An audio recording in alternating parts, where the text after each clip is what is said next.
mga balitang dapat abangan ngayong araw sa Alakdan News Update. 11ID at DPWH nagsagawa ng groundbreaking ceremony para sa bagong pasilidad.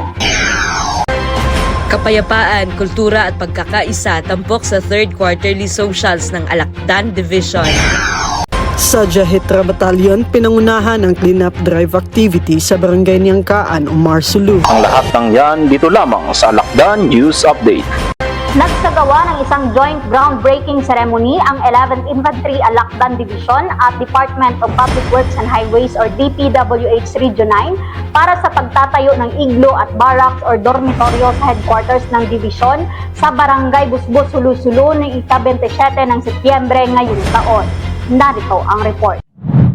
Pinangunahan ni Major General Leonardo I. Peña, Commander ng 11th Infantry Alakdan Division at Joint Task Force Orion, at Engineer Nonoy A. Pawaki, Quality Assurance and Hydrology Division Chief at Sulu Project Engineer ng DPWH Region 9 ang seremonyal na groundbreaking na sumasagisag sa formal na pagsisimula ng proyekto.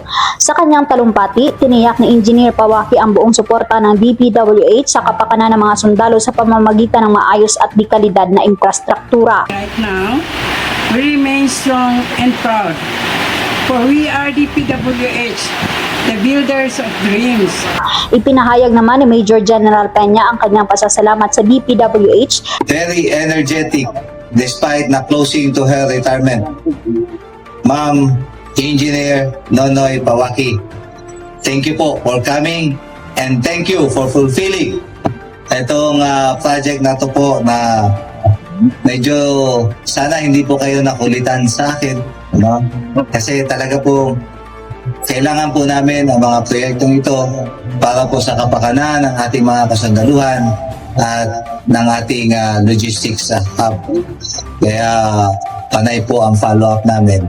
Kasi gusto po namin na isa kayo sa magmamalaki po ng ating kampo at even ng inyong mga proyekto. Dahil sa kanilang patuloy na pakikipagtulungan upang mapabuti ang kalagayan ng mga tropa. Bilang pagtatapos, isinagawa ang tradisyonal na pagbababa ng time capsule bilang hudyatang formal na pagsisimula ng konstruksyon. Kapag natapos, inaasahang makakatulong ang mga bagong pasilidad sa pagpapaigting ng kahandaan at moral ng Alakdan Division sa pamamagitan ng pagbibigay ng maayos at makabagong tirahan para sa kanilang mga tauhan. Naging matagumpay ang isinagawang 3rd Quarterly Socials ng 11th Infantry Alakdan Division noong ika-26 ng Setyembre ngayong taon sa headquarters nito sa Kota General Teodolfo Bautista, Barangay Busbos, Sulu-Sulu sa temang Strengthen Peace, Culture and Unity in Sulu. Ang buong detalye ating alamin sa ulat ni PFC Bisares. Nagtipon-tipon ng mga opisyal, enlisted personnel, civilian human resources at iba pang katuwang sa isang gabi ng pagkakaibigan at pagdiriwang ng kultura.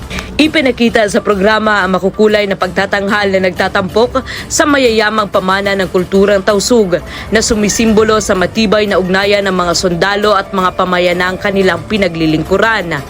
Higit pa sa isang pagtitipong panlipunan, ipinabatid ng kaganapan na nasa likod ng uniforme ay mga sundalong bahagi rin ng komunidad.